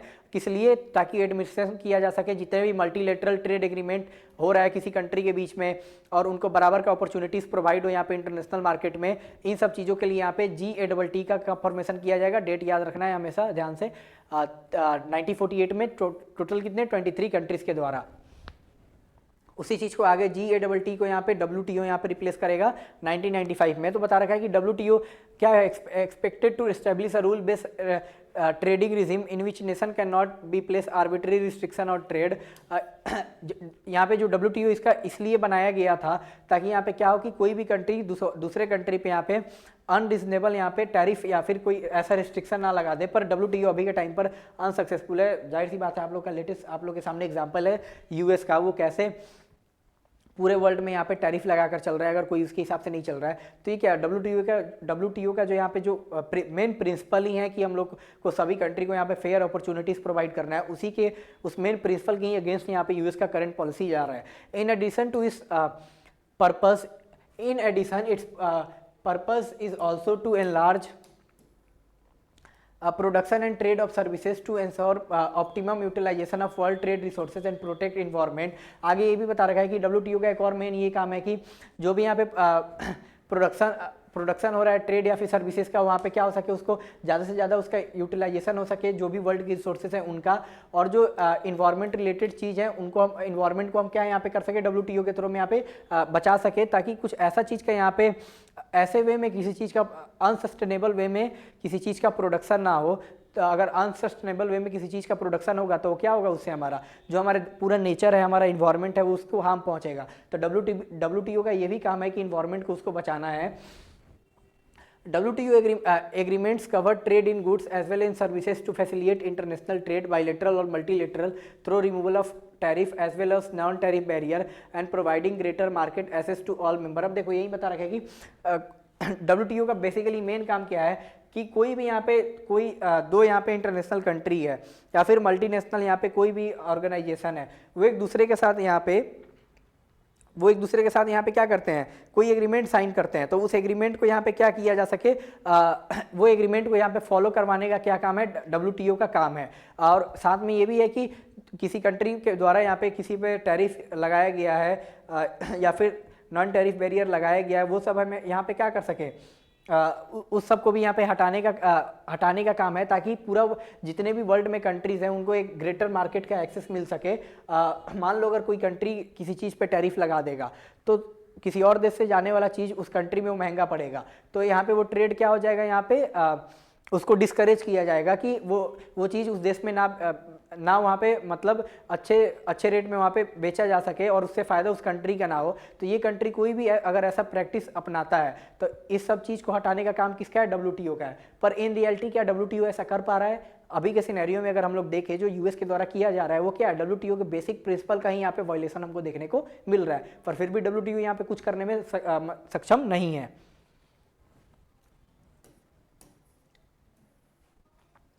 As an important member of WTO, India has been made in the forefront of framing fair global rules, regulation and safeguard and advocating the interest of the developing world। अब देखो India भी एक WTO का बहुत मतलब important member है। तो India एक क्या इंश्योर करता है कि जो भी यहाँ पे रूल्स या फिर रेगुलेशन बन रहे हैं उसमें हम लोग क्या करें, वो फेयर रहे, या फिर जितने भी डेवलपिंग वर्ल्ड हैं जो अभी डेवलप नहीं हुए उनका यहाँ पे क्या जो उनका यहाँ पे कंसर्न रहता है उसको यहाँ पे सेफगार्ड किया जा सके। इंडिया ऐसे WTO के साथ मिलकर काम करता है। India has kept its commodities toward liberalization of trade made in WTO by removing quantitative restriction on import and reducing tariff rates। आगे यही बता रखा है कि इंडिया भी क्या करता है, जब 1991 के बाद से LPG होगा या फिर WTO का इंडिया मेंबर बनेगा तो इंडिया भी जितने सारे टैरिफ लगाया गया था या फिर क्वांटिटेटिव रिस्ट्रिक्शन लगाया गया था, इंडिया उन सबको यहाँ पे क्या करेगा, खत्म कर देगा।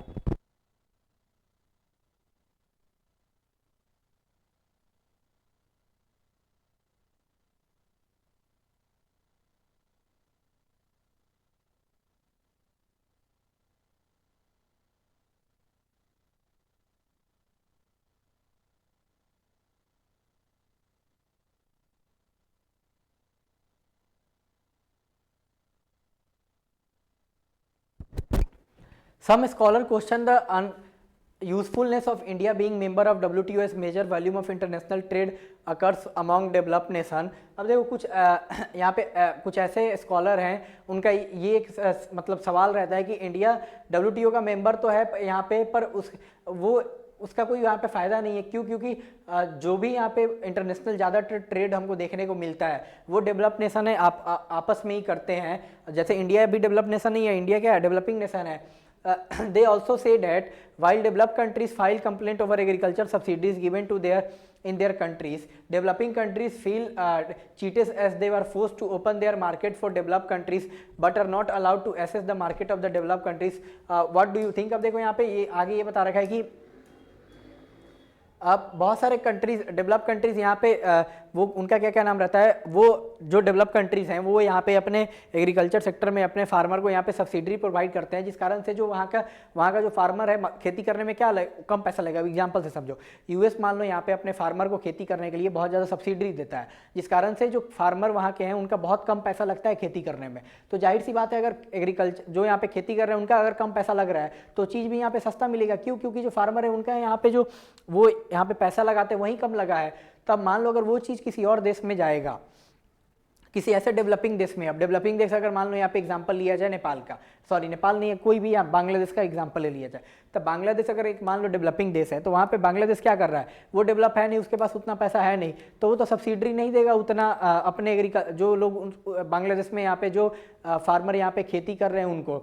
तो वो तो जो फार्मर वहाँ के हैं वो तो खेती करने के लिए अपना पैसा लगाएंगे, तो अगर अपना पैसा उनका ज़्यादा लगेगा तो जो वहाँ पे एग्रीकल्चर प्रोडक्ट यहाँ पे बन जाएगा तो उस टाइम पे क्या होगा, उनको वो मार्केट में ज़्यादा महंगे दाम में बेचेंगे। क्यों? क्योंकि उनके पास उनका पैसा ज़्यादा लग रखा है, सरकार की तरफ से उनको कोई सहायता नहीं दिया गया है।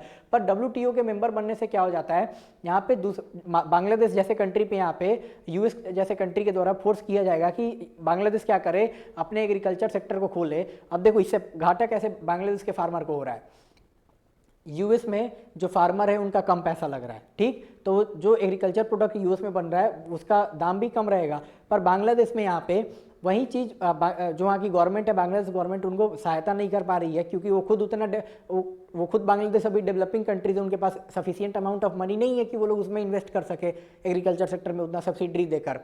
तो वहाँ पे प्राइवेट इंडिविजुअल का अपना ज़्यादा पैसा लग रहा है। तो अगर मान लो कोई सेम वहाँ पे बांग्लादेश के लोग क्या खरीदना प्रीफर करेंगे, जो यूएसए द्वारा बना हुआ सस्ता यहाँ पे जो यहाँ पे फूड ग्रेन्स है वो आ रहा है, या फिर जो बांग्लादेश के फार्मर खुद से यहाँ पे एग्रीकल्चर प्रोडक्ट का यहाँ पे प्रोडक्शन किए हुए हैं, जो जिसमें उनका खुद का पैसा लगा हुआ है, जिस कारण से वो महंगा है क्योंकि उनको कोई सहायता मिला नहीं है।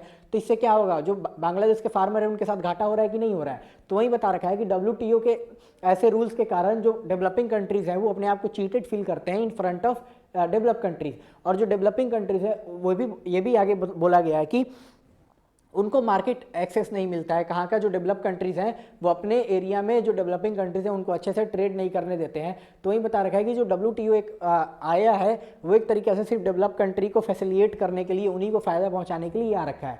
तो ऐसा क्या है, कुछ स्कॉलर है उनका ऐसा कहना है।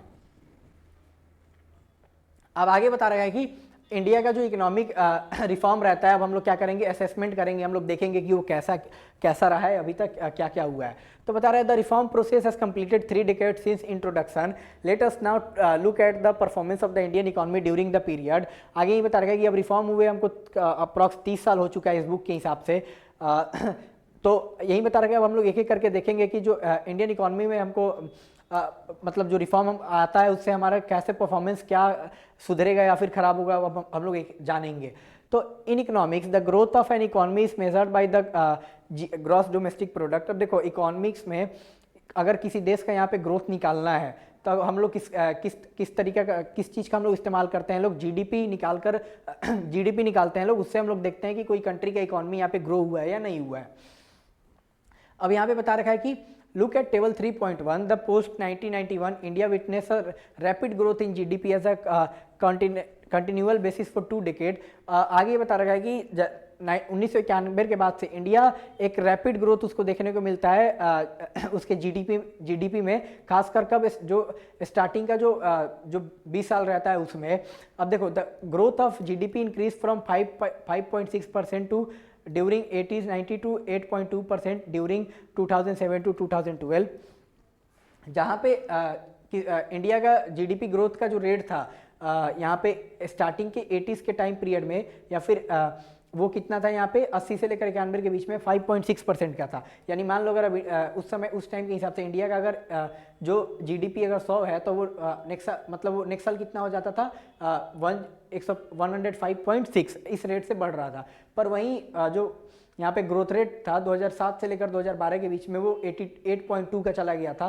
तो ये एक अच्छा बात है, ये हमको देखने को मिला। अभी के टाइम पे भी इंडिया का जो इकोनॉमी का ग्रोथ रेट है वो कितना है 2013 के अराउंड में, 2012-13 के अराउंड में बहुत ज़्यादा कम हो गया था, अराउंड 4.3% पे आ गया था। पर अभी के टाइम में 6.5 से लेकर 7.2 के करीब में इंडिया का जो जीडीपी ग्रोथ रेट है वो हमको देखने को मिलता है।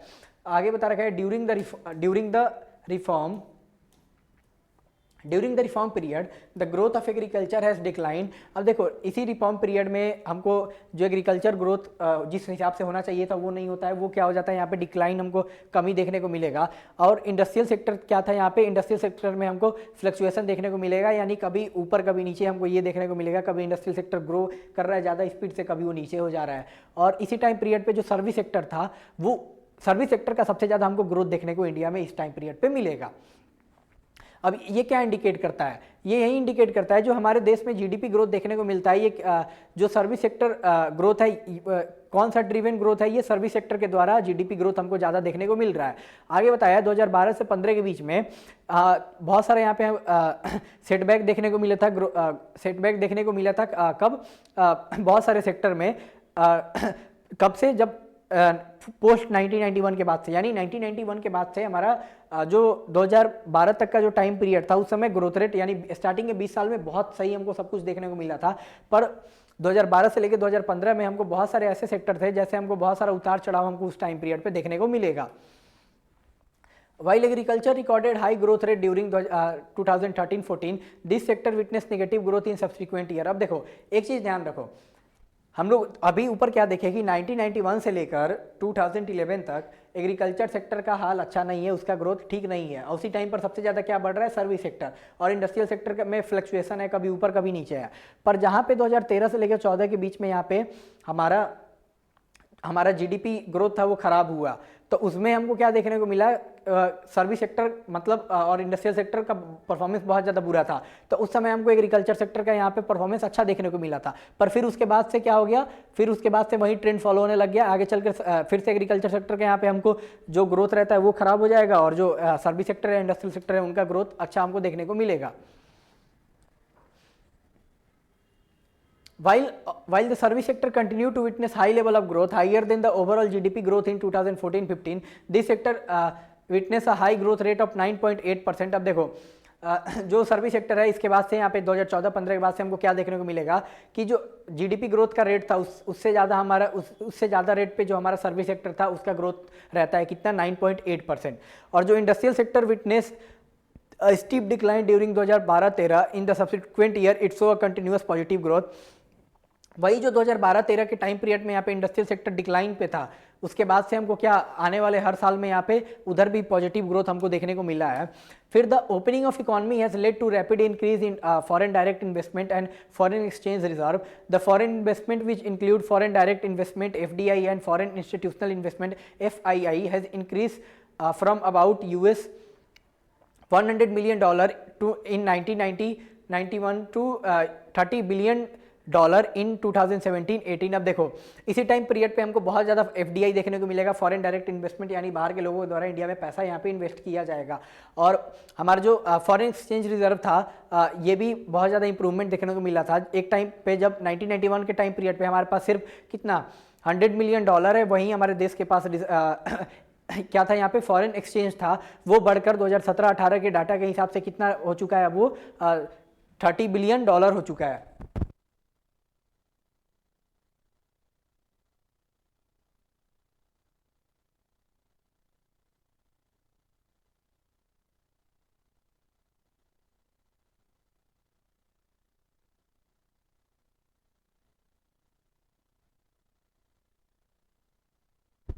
अब देखो ये डाटा कौन सा है 2017-18 के हिसाब से हमारा फॉरेन एक्सचेंज रिजर्व कितना है, $30 बिलियन है। पर अभी के हिसाब से हमारे पास $709 बिलियन हमारे पास क्या है, फॉरेन फॉरेन रिजर्व है यहाँ पे at present. There has been an increase in the foreign exchange reserve from about 6 billion in 1991 to about 413 billion in 2018-19. India is one of the largest foreign exchange reserve holder in the world. वही बता रखा है कि अभी के time पे India क्या है, फॉरेन एक्सचेंज रिजर्व का एक बहुत मतलब largest, one of the largest holder में से भी एक है।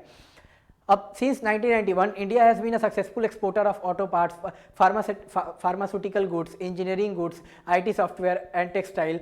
अब देखो 91 के बाद से ही इंडिया एक सक्सेसफुल एक्सपोर्टर के रूप में हमको देखने को मिलता है, खासकर ऐसे सेक्टर में जैसे जो फार्मेसी रिलेटेड है, या फिर इंजीनियरिंग गुड हो गए, या फिर आईटी सॉफ्टवेयर, या फिर टेक्सटाइल हो गया, इन सब में। और राइजिंग जो यहाँ पे इन्फ्लेशन था वो भी इस टाइम, अभी के टाइम पीरियड पे हमको क्या बहुत मतलब कंट्रोल में देखने को हमको मिलता है एज कम्पेयर टू जो हमारा पहले का टाइम पीरियड था उस हिसाब से। On the other hand the reform process have been widely criticized for not being able to address some of the basic problem facing our economy, especially in employment, agriculture, industry, infrastructure development and physical management। अब देखो यहीं इसी में मतलब इसी time period पे कुछ ऐसे मतलब स्कॉलर है, उनका ये कहना है, वो क्रिटिसाइज करते हैं गवर्नमेंट को ये बोल के कि अभी भी गवर्नमेंट क्या यहाँ पे किस चीज़ को यहाँ पे कंट्रोल करने में सक्सेसफुल नहीं हो पाई है, कि जो हमारा एम्प्लॉयमेंट का जो इशू है वो हो गया, एग्रीकल्चर रिलेटेड इशू है, या फिर इंडस्ट्री या फिर इंफ्रा को हमको और डेवलप करना चाहिए था। बुक के हिसाब से, बुक कब तक का है ये, 2018 तक का ये बुक अपडेटेड है, उस हिसाब से अभी के टाइम पर तो इंफ्रा ये सब पे भी बहुत ज़्यादा काम किया, मतलब गवर्नमेंट के द्वारा किया गया है। आगे यहाँ पे बता रखा है growth and employment. So the GDP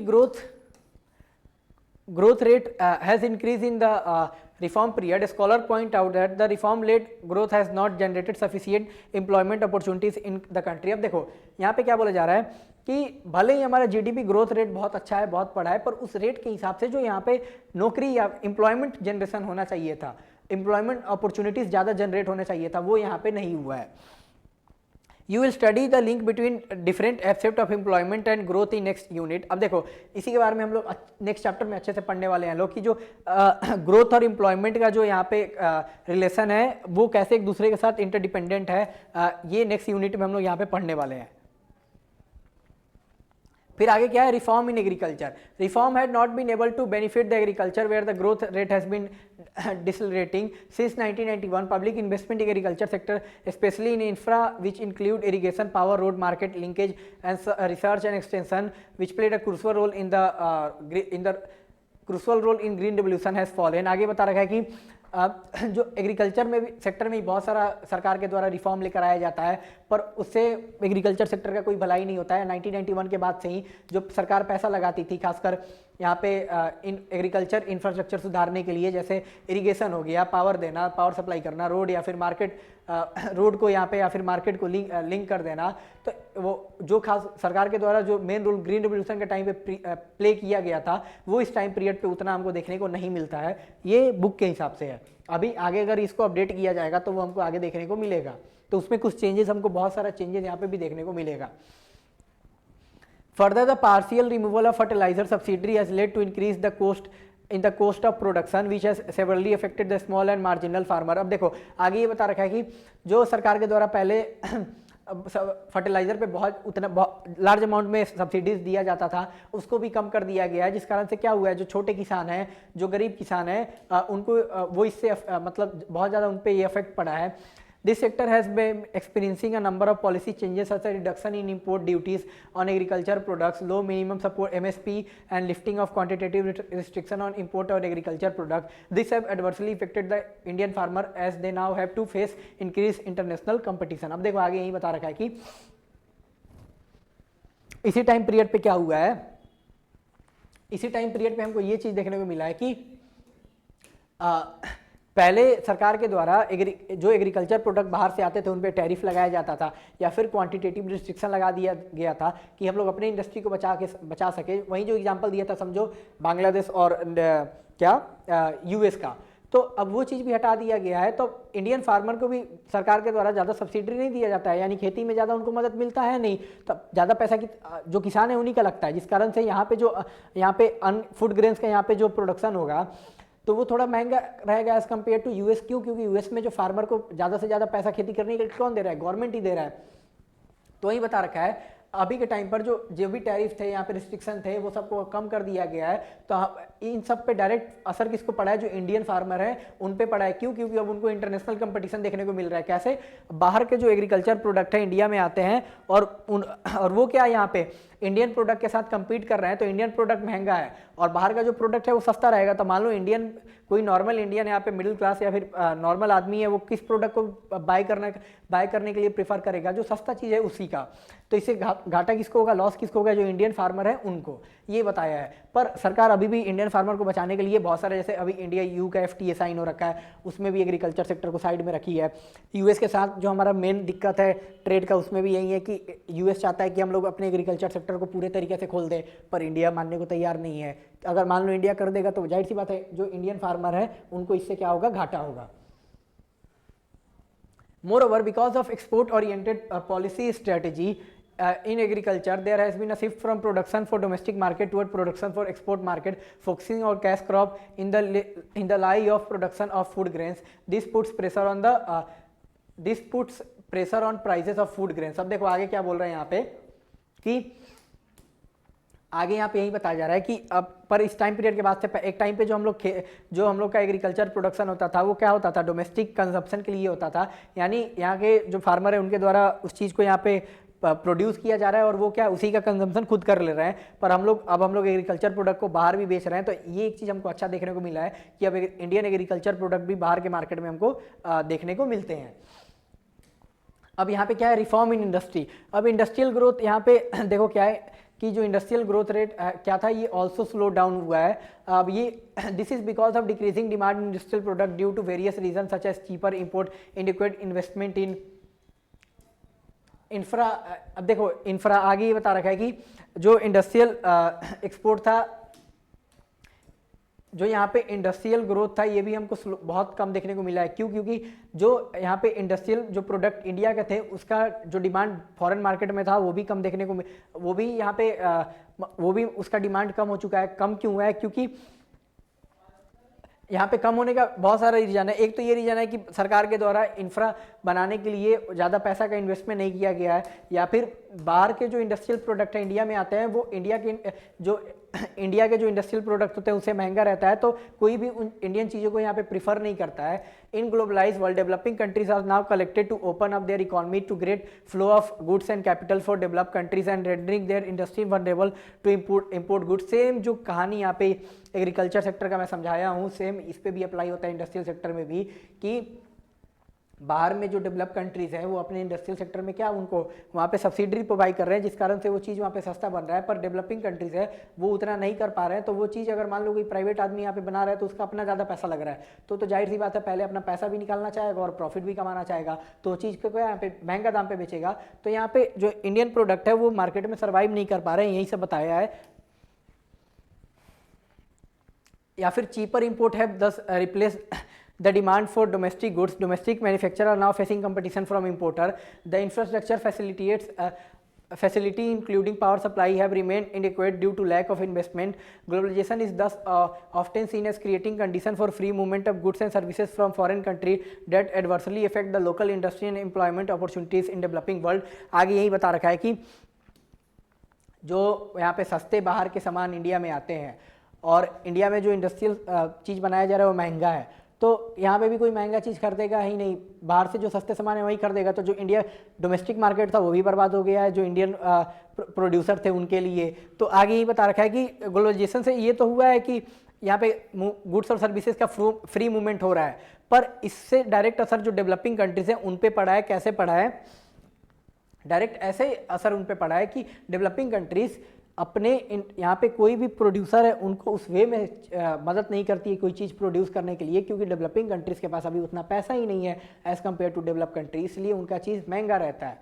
तो इस कारण से क्या हुआ? लॉस किसका हो रहा है? इनडायरेक्टली डेवलपिंग कंट्रीज़ का हो रहा है, क्योंकि उनका अपना जो इंडस्ट्री है वो बर्बाद हो रहा है, क्योंकि वही सेम चीज़ बाहर से सस्ता इंडिया में आ जा रहा है। तो कोई चीज़ सस्ता खरीदना क्यों नहीं प्रेफर करेगा? तो यही यहाँ पे सब बताया हुआ है।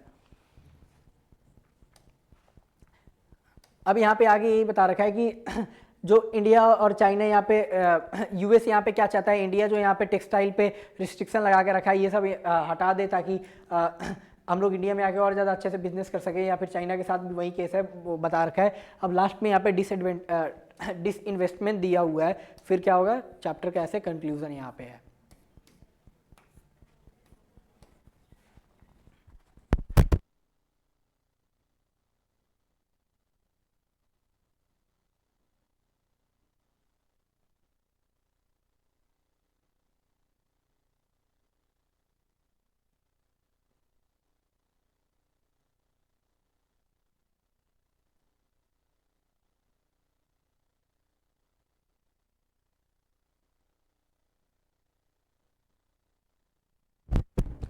अब देखो यहाँ पे क्या है, एवरी ईयर द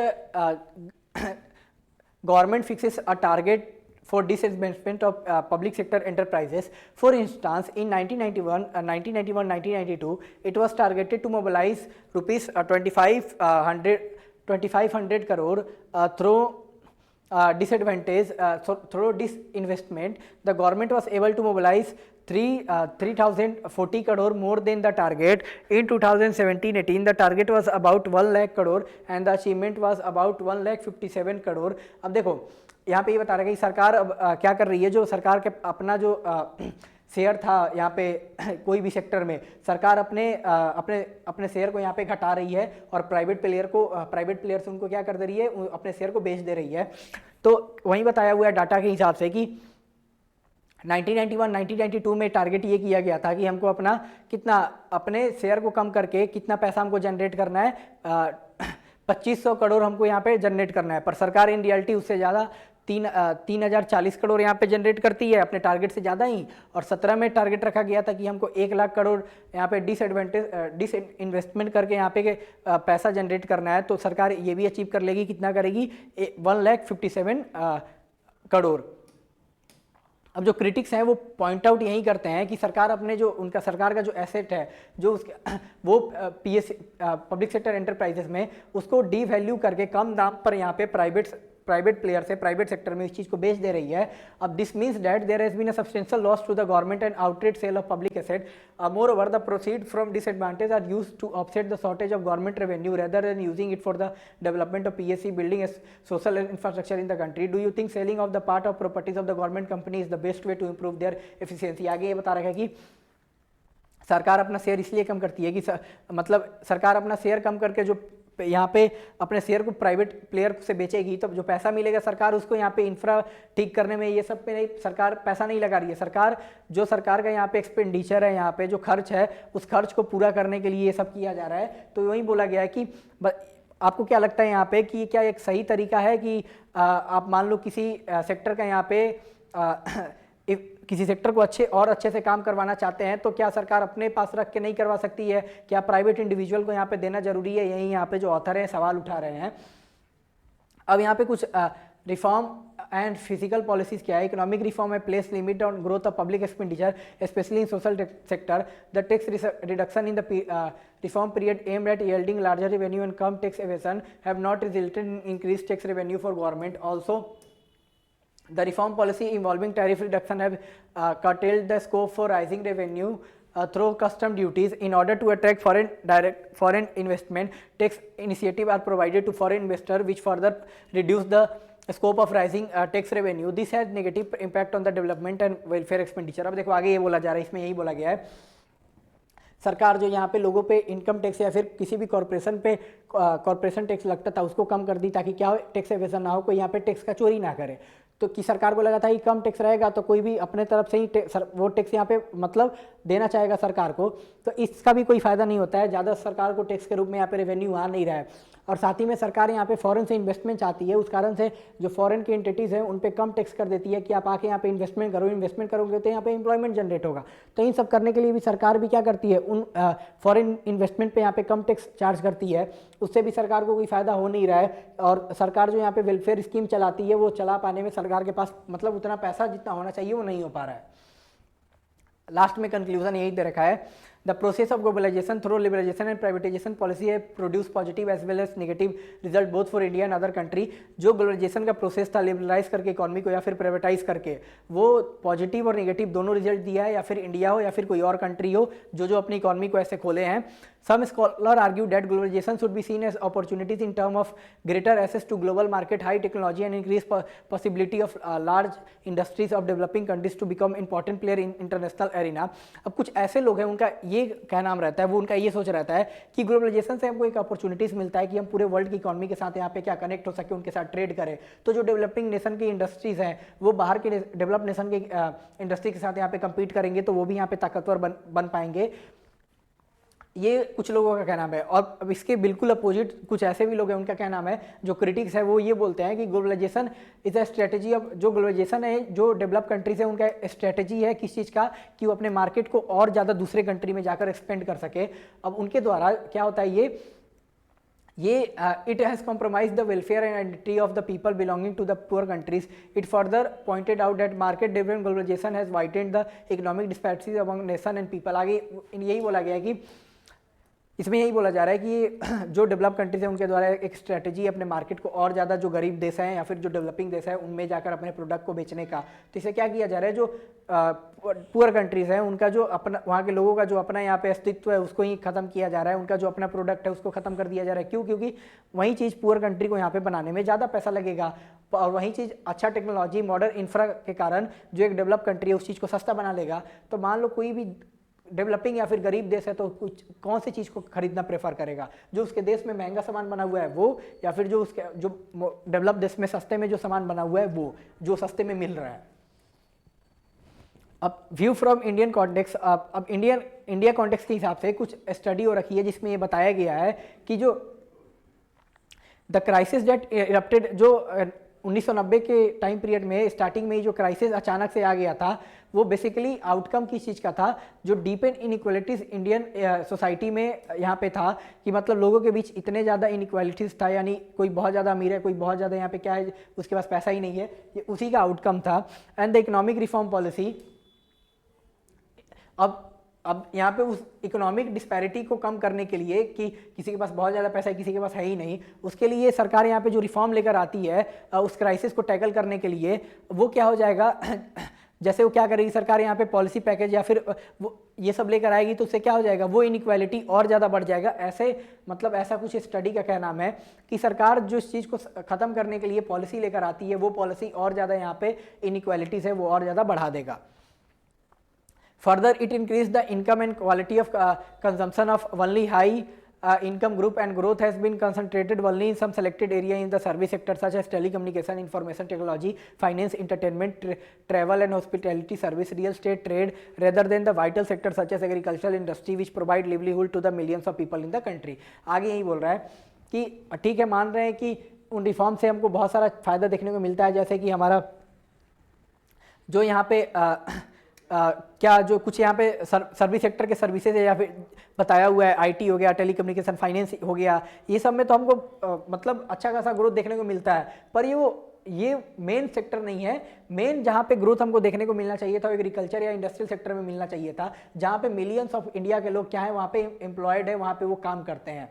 आगे यही बताया हुआ है, और आगे ये बताया हुआ है कि इन पॉलिसी का फ़ायदा सिर्फ उन्हीं को हुआ है जिनका इनकम अच्छा खासा पहले से था, जिनके पास अच्छे से इनकम था उन्हीं का इन पॉलिसी से फ़ायदा हो रखा है। तो ये कुछ क्रिटिक्स हैं, वो क्या करते हैं, वो इनका क्या नाम है, क्रिटिक्स का जाहिर सी बात है कोई ना कोई चीज़ यहाँ पे क्या क्रिटिसाइज़ करेंगे। और एक ये भी सच्चाई है कि कोई चीज़ तो मतलब परफेक्ट तो हुआ नहीं है। अब परफेक्ट हुआ नहीं है इन द सेंस ये मतलब नहीं है कि कुछ हुआ ही नहीं है। जो सिचुएशन हम लोग का 1991 में था उससे तो भाई मतलब बहुत ज़्यादा सिचुएशन अभी के टाइम पर अच्छा है, अगर हम लोग कंपेयर करें तो। हाँ, और अच्छा हो सकता था, ये अलग बात है। तो फिर से अब नेक्स्ट क्लास में आप लोग मिलेंगे किसी और नेक्स्ट टॉपिक के साथ। तब तक के लिए बाय बाय, टाटा, जय हिंद।